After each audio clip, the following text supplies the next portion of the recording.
Breaking news, an American Airlines passenger jet has collided mid-air with a US Army Black Hawk helicopter. The jet was carrying 60 passengers and 4 crew members, while 3 US Army soldiers were on board the helicopter. This mid-air collision happened near Washington's Ronald Reagan Airport, and, of course, a massive search and rescue operation is underway there in the river which runs past the airport, the Potomac. It's now being reported that at least 18 bodies have been recovered at the scene of the crash, and there have been no survivors found so far. But details keep coming in. Our North America correspondent Noel Phillips is on top of this story and he joins us now. Obviously, Noel, this is an incredibly fluid situation. It's changing all the time. What's the latest you can tell us? Over 300 emergency responders, Kate and Richard, are involved in this frantic race against the clock to try and find survivors in the Potomac River, which is where the plane crashed as it was preparing to land on one of the busiest runways in America. Now, I've been talking to one official on the ground who is overseeing the search and rescue operation, and they told me a few moments ago, and I quote, "It is very unlikely we will find anyone alive. We are now looking for bodies," and that is because conditions in that water are extremely rough. High winds and pieces of ice make it difficult for anyone who's in that water to still practically be alive.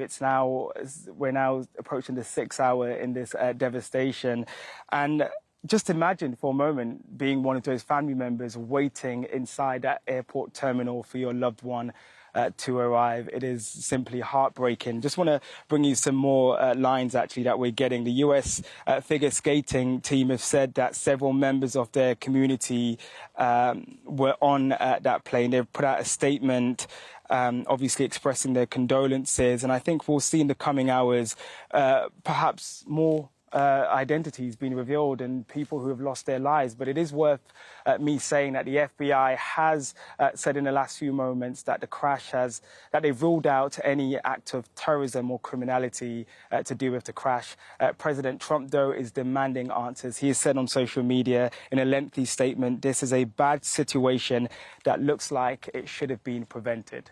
We have aviation analyst and consultant Alex Macheras, who's been with us all morning to try to provide insight onto this utterly shocking and tragic collision.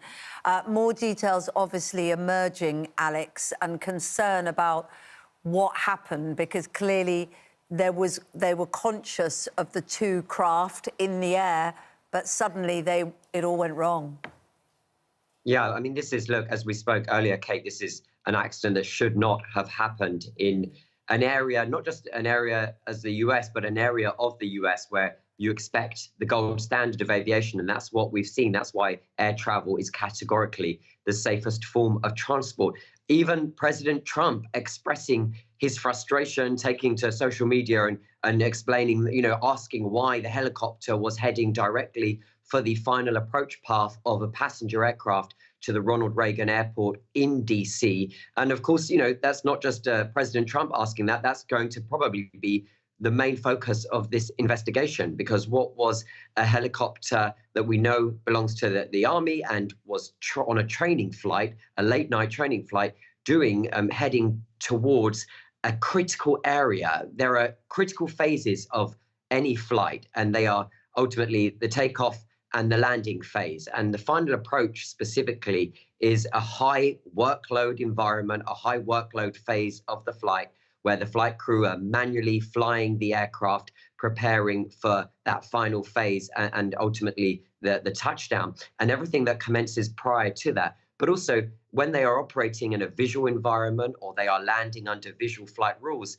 they are assessing the outside environment constantly. And that should have been the case, or we would have expected it to have also been the case, on the helicopter, on the Black Hawk. So some questions, some serious questions to be asked there. It's still the middle of the night over there, and also the rescue operation is still underway. Crucially, a rescue operation, because the priority is survivors. But as of now, still no word on any survivors yet, sadly.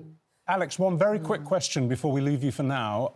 What significance do you read into the fact that this collision took place in the dark, that it was nighttime? Well, of course, nighttime operations are an added complexity. So there is that. But for now, it's only that. So, this is not to say that daytime operations are significantly safer. And also, if we look at the conditions, the weather is fine. Of course, it's incredibly cold, but it's a very clear night. President Trump himself tweeting that he's kind of not being able to understand how this could have happened on such a clear night.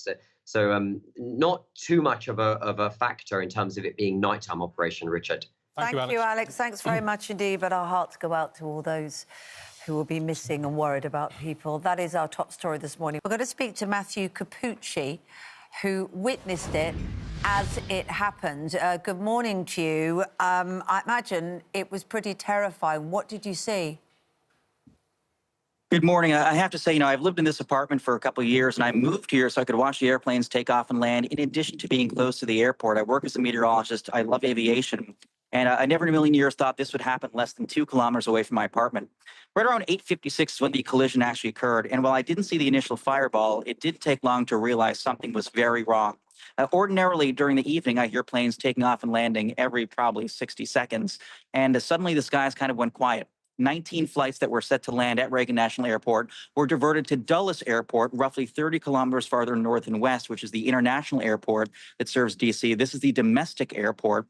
And there was just a cacophony of sirens. There were police, fire, EMS responding from essentially every direction, coming north from D.C. and Maryland, east from Virginia. And the scene, if you look behind me, is still very active out there. It's kind of tough to tell.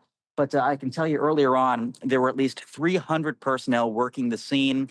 The press conference that was shared roughly 3-ish hours ago described the scene as a rescue mission. However, right now, it's tough not to think it would be moving more towards a recovery mission. Temperatures right now are below freezing outside. The water temperature is 35.8 degrees Fahrenheit, a little bit less than 2 degrees Celsius. There are pieces of ice floating down the Potomac River. Those conditions are unsurvivable for more than 15, 20 minutes, and it's been going on 6 hours since this disaster. What level of speculation is there as to how this could have happened? Because visibility was excellent, the weather was extremely clear. Yes, it was dark, but presumably both aircraft were equipped with night vision, effectively. What's the level of theory there as to what might have happened here? You're exactly right. I work as an atmospheric scientist. The first question I always have when there's an aircraft incident is, what was the weather doing? You look right now, you can't see a cloud in the sky. Visibility was perfect. It does not get better than this for flying in the wintertime. And so ultimately, this was a lapse of judgment on someone's behalf, most likely the military Black Hawk helicopter. Let's sort of set folks' bearings if we can. If we take a look behind me, you can just barely see the U.S. Capitol, where President Trump was inaugurated, is over there. There's the Washington Monument. So D.C.